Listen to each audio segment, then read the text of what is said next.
Hello friends, we are back with another video. इस video में हम सीखेंगे चार्ट बनाना। अभी हम बहुत बेसिक सा चार्ट सीखेंगे। डिटेल चार्ट मैं आपको बाद में अपलोड करूँगी। सबसे पहले हम ये देखते हैं कि चार्ट होता क्या है। चार्ट आपका बहुत ही इम्पॉर्टेंट टूल है एमएस वर्ड के अंदर, एमएस एक्सेल के अंदर।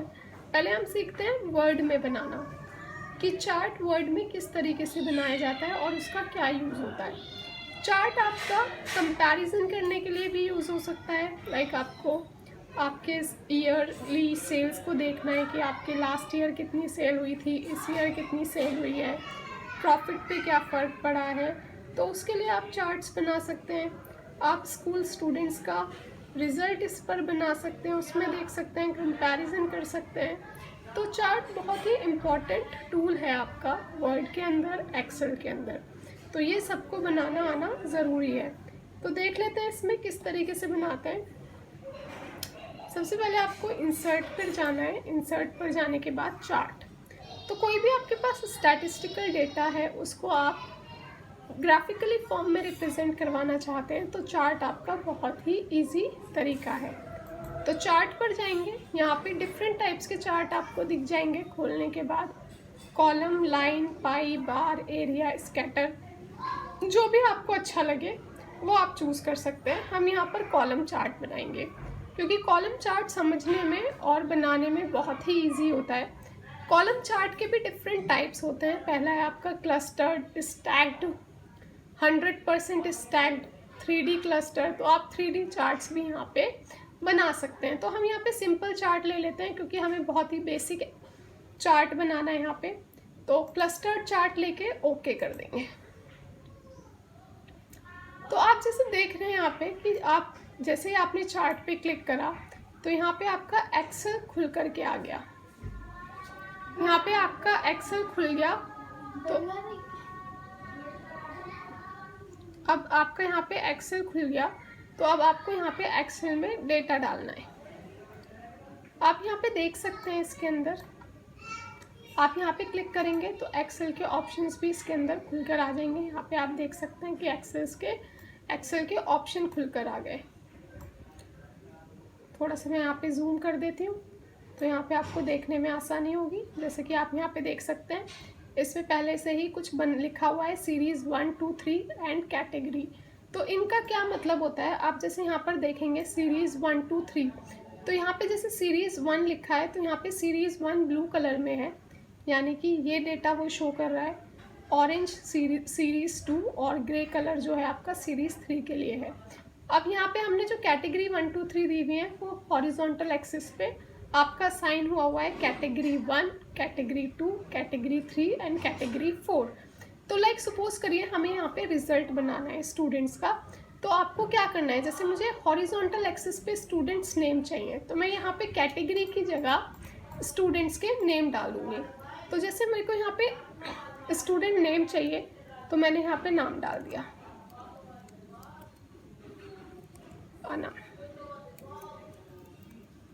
अनीता। आप नोटिस करेंगे कि जैसे कि मैं यहाँ पे नाम डाल रही हूँ अनम और अनीता, तो यहाँ पे आप देखेंगे कि ग्राफ के नीचे वो नाम आ गए हैं।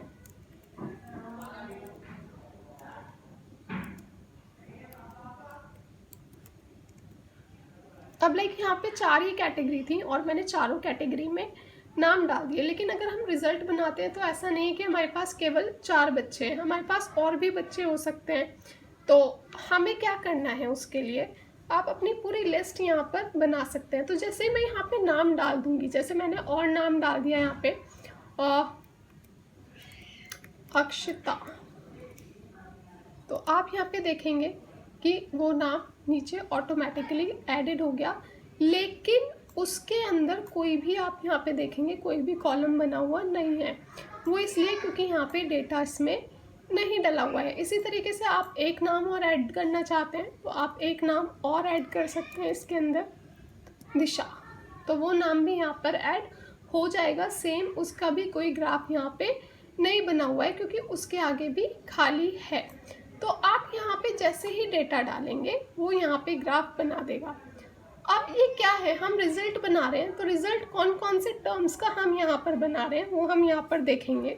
जैसे कि सीरीज़ 1, तो सीरीज़ 1 में हम कौन सा रिजल्ट बना रहे हैं। तो सीरीज़ 1 क्या है हमारा, लाइक फर्स्ट टर्म है, तो मैंने यहाँ पे लिख दिया टर्म 1।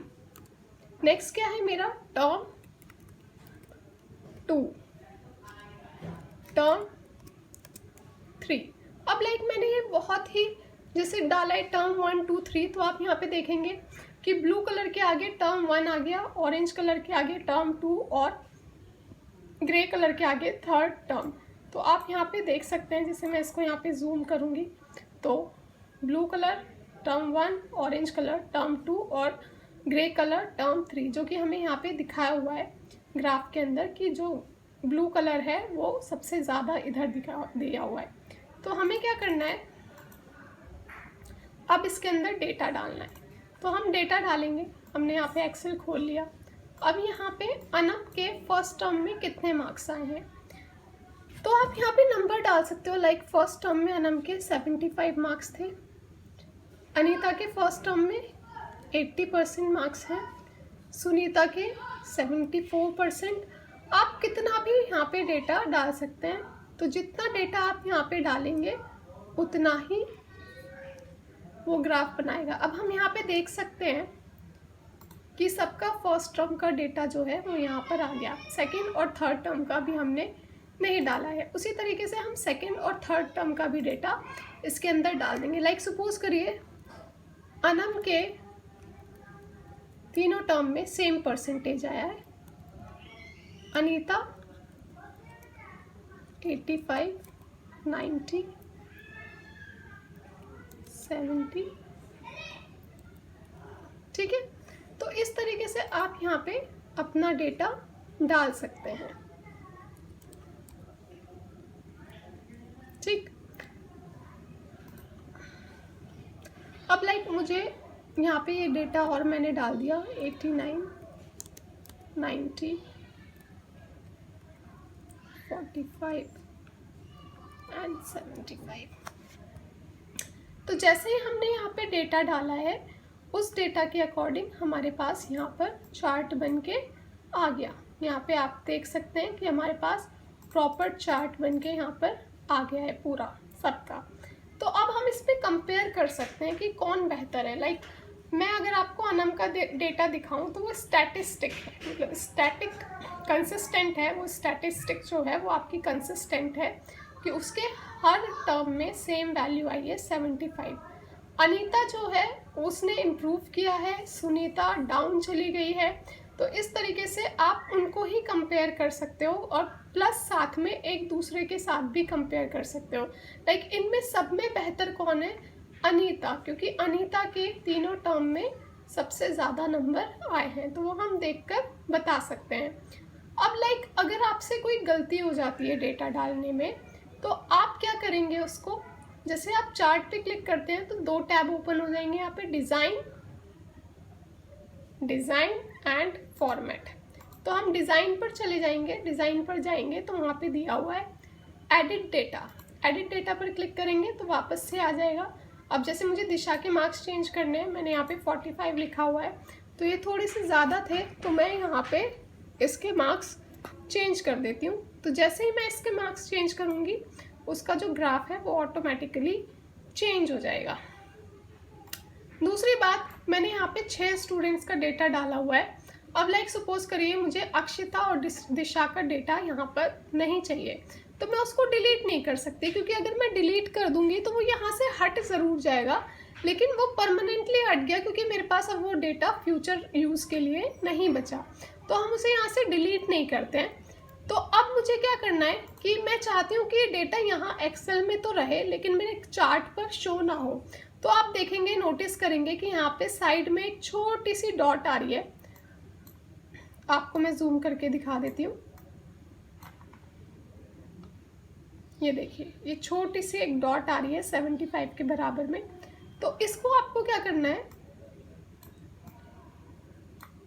आप इस पर क्लिक करेंगे, ऐसे सिंबल बनकर आ जाएगा और इसको ऊपर की तरफ ड्रैग कर देंगे।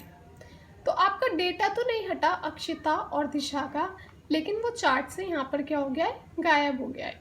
इसी तरीके से आप इंक्रीज़ भी कर सकते हैं अगर आपके पास डेटा ज़्यादा है, और इसी तरीके से आप हटा सकते हैं। लाइक आप फिर से ऐड करना चाहते हैं तो यहीं से आप इसको ऐड कर सकते हैं। लाइक अब मैंने यहाँ पे अक्षिता को ऐड कर दिया और अक्षिता को हटाना है तो आप वापस से यहाँ से हटा सकते हैं। बहुत ही ज़्यादा ईजी मेथड है।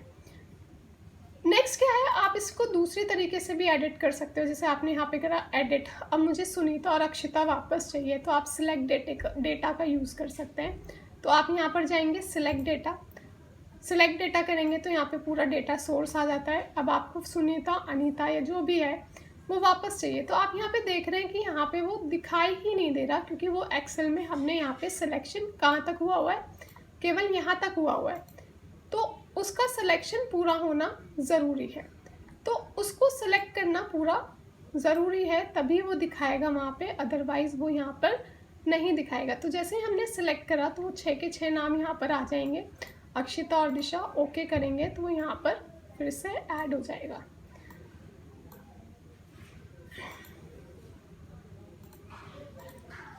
ठीक है, तो सिलेक्ट डेटा में आप यहाँ से कर सकते हैं। और भी है सिलेक्ट डेटा, जैसे पहले से ही सिलेक्टेड है तो यहाँ पर चेक बॉक्सेस आते हैं। मुझे अक्षिता नहीं चाहिए, मुझे सुनीता नहीं चाहिए, ओके कर देंगे तो हमारे डेटा के अंदर से अक्षिता और सुनीता गायब हो जाएंगे। तो अब मुझे अक्षिता और सुनीता वापस चाहिए तो दोबारा से सिलेक्ट डेटा करेंगे और इन चेक बॉक्सेस पे जाकर क्लिक कर देंगे तो ये अक्षिता और सुनीता यहाँ पर वापस आ जाएंगे। अक्षिता और सुनीता। तो आप किन्हीं भी 2 लोगों को कंपेयर कर सकते हो, 3 लोगों को कंपेयर कर सकते हो, किसी भी डेटा को कंपेयर कर सकते हो। लाइक मुझे अनम और दिशा को ही कंपेयर करना है तो मैं फिर से सिलेक्ट डेटा पर जाऊंगी। सिलेक्ट डेटा पर जाने के बाद यहाँ पर आप देखेंगे मुझे अनम और सुनीता को कंपेयर करना है, तो मैंने बाकी के जो हैं अनीता, विभा, अक्षिता सबका डेटा ऑफ कर दिया। दिशा, तो मैं यहाँ पे जितने पार्टिसिपेंट्स देखूंगी, जितने स्टूडेंट्स देखूंगी वो कितने, केवल 2, अनीता और सुनीता। तो अब मुझे अनम और सुनीता, मुझे वापस से वही सारे लोग चाहिए तो दोबारा से सिलेक्ट डेटा करके आप जो जो चाहिए उनको यहाँ पर ऐड कर सकते हैं। आप क्लिक करेंगे, ओके करेंगे तो वो 6 के 6 लोग यहाँ पर वापस दिख जाएंगे। इसी तरीके से लाइक अभी मुझे यहाँ पे तीनों टर्म का डेटा दिख रहा है, टर्म 1, 2, 3 तीनों टर्म्स का डेटा दिख रहा है, लेकिन मुझे केवल टर्म 1 और 3 का देखना है, मिडिल टर्म का डेटा नहीं देखना। तो अगेन हम क्या करेंगे, सिलेक्ट डेटा पर जाएंगे और यहाँ से टर्म 2 को ऑफ कर देंगे, ओके कर देंगे। अब आप तब देखेंगे यहाँ पे तो टर्म 1 और टर्म 3 का डेटा दिखेगा, बाकी टर्म 2 का डेटा आपको नहीं दिखेगा। तो सिलेक्ट डेटा जो है वो बहुत इंपॉर्टेंट ऑप्शन है, आपको ध्यान रखना है, चार्ट बनाते वक्त बहुत यूज़ होता है। नेक्स्ट आ जाते हैं इसकी लेबलिंग पर, जो कि वो भी इम्पॉर्टेंट है। जैसे मुझे चार्ट टाइटल डालना है तो हम क्या बना रहे हैं, यहाँ पे रिजल्ट बना रहे हैं तो हम यहाँ पे इसका चार्ट टाइटल डाल देंगे रिजल्ट। अब नेक्स्ट क्या है कि इस एक्सिस पे नाम नहीं है, लाइक ये वर्टिकल एक्सिस है तो ये क्या शो कर रहा है, ये हॉरिजॉन्टल एक्सिस है तो क्या शो कर रहा है। तो यहीं पर आप जाएंगे ऐड चार्ट एलिमेंट, आपको कॉर्नर में दिख जाएगा यहाँ पे ऐड चार्ट एलिमेंट। तो आप यहाँ पे क्लिक करेंगे और यहाँ पर जाएंगे एक्सिस टाइटल, हॉरिजॉन्टल एक्सिस, तो यहाँ पे दिखाएगा एक्सिस टाइटल। तो ये क्या शो कर रहा है आपका, नेम ऑफ स्टूडेंट्स, तो आप यहाँ पे डाल देंगे नेम ऑफ स्टूडेंट्स। ठीक है, नेक्स्ट क्या है आपका, ये आपकी एक्सिस है वर्टिकल एक्सिस, तो आप यहाँ पे वर्टिकल एक्सिस पर चले जाएंगे। वर्टिकल एक्सिस ये क्या शो कर रहा है आपका, परसेंटेज, तो आप यहाँ पे परसेंटेज डाल देंगे, परसेंटेज। तो ये आपका चार्ट, सिंपल चार्ट आपका यहाँ पे बनके तैयार हो गया है। आपके लेआउट्स दिए हुए हैं, आप यहाँ पे इसमें चेंजेस कर सकते हैं, जिस भी तरीके का आप चेंज करना चाहते हैं वो चेंज कर देंगे यहाँ पे। और जैसे कि आपका इसमें यहाँ पे मार्क्स नहीं नज़र आ रहे हैं ग्राफ के ऊपर, तो आप यहाँ पर जाकर डेटा लेबल्स ऑन कर सकते हैं, तो वो आपके डेटा लेबल्स यहाँ पर दिखा देगा। इस तरीके से लिखे हुए आ जाएंगे। आप चाहें तो ऊपर की साइड भी लिख सकते हैं, सेंटर में लिख सकते हैं, बाहर इस तरीके से लिख सकते हैं, वो इस तरीके से यहाँ पर शो हो जाएगा। वो इस तरीके से यहाँ पर शो हो जाएगा। If you like my video please do like share and subscribe my channel. इसी तरीके की वीडियो आप देखते रहिए इसी चैनल पे टू इंक्रीज़ योर नॉलेज। आपको ऑफिस वर्क में भी बहुत हेल्प मिलेगी। Thank you.